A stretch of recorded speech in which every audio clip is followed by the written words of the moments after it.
Hello. It's nice to see you.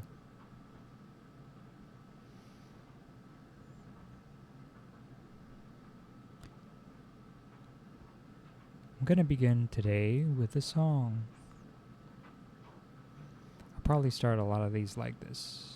So, as above, so below,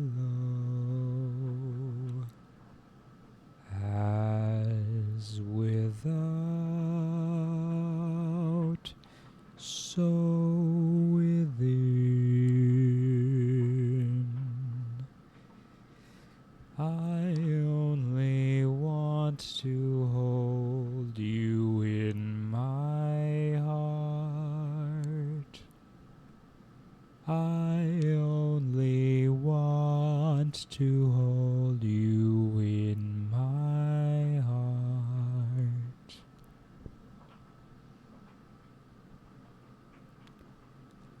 I want to talk today about fear.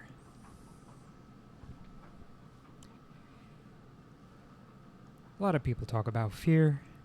I think it was Winston Churchill who said, "There's nothing to fear but fear itself." I forget if it was Churchill or Roosevelt or one of those old white dudes from back in the day. Lots of people have had their fair shake to talk about fear. What I say I don't believe is going to be anything novel or new or anything like that. I'll tell you what I think about fear. My dryer is about to start singing. I think fear is fear and anxiety are related, right?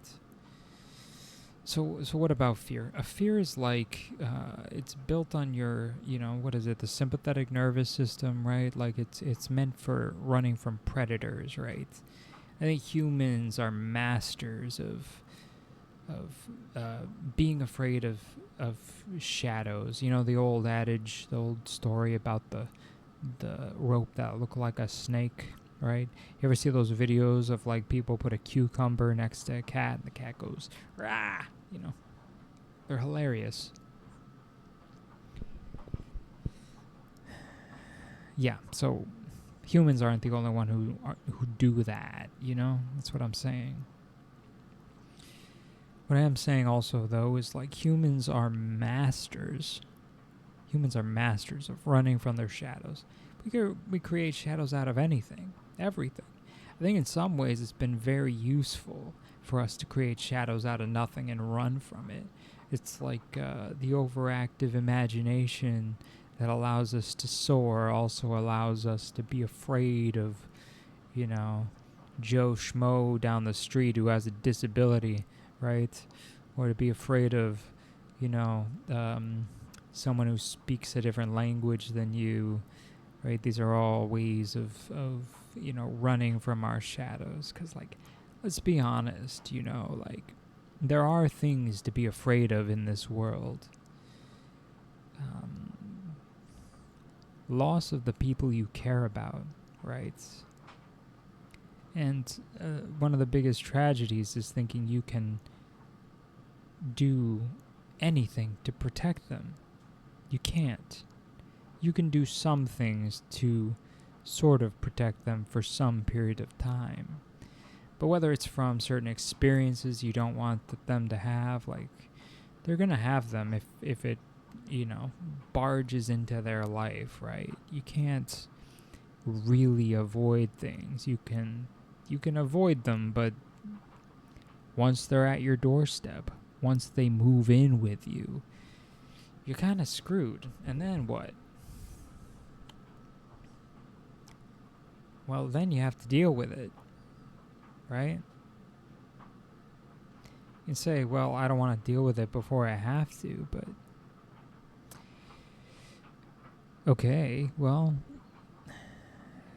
when it shows up at your doorstep, now you're dealing with it. Now you're completely unprepared for dealing with it. And this is unavoidable. This is unavoidable. This is unavoidable. Doesn't matter how much preparation you think you're doing. It's like getting married or your parents dying, right? Nobody prepares you, because what you're going through is a transformation with your relationship to the thing, whether that thing is your child or with reality, right?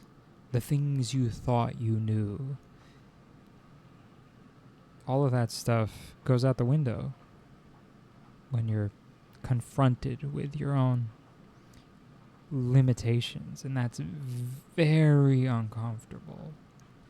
Tragically uncomfortable. That's why people don't do it. Why people avoid thinking about their family dying. Why no one really wants to talk about their, formulate a will or to do their taxes, Yeah,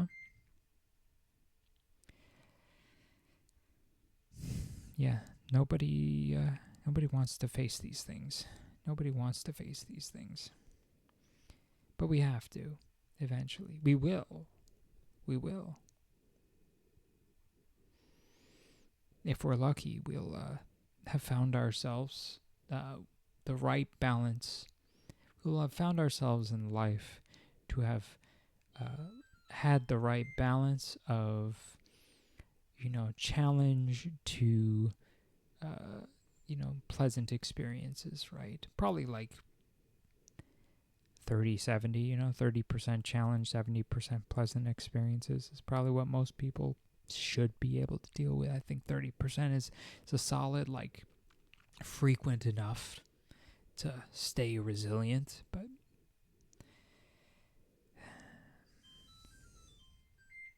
that's my dryer going off.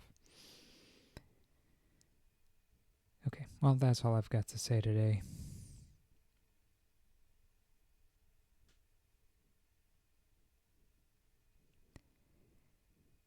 If I could see your shadow, if I could see your shadow,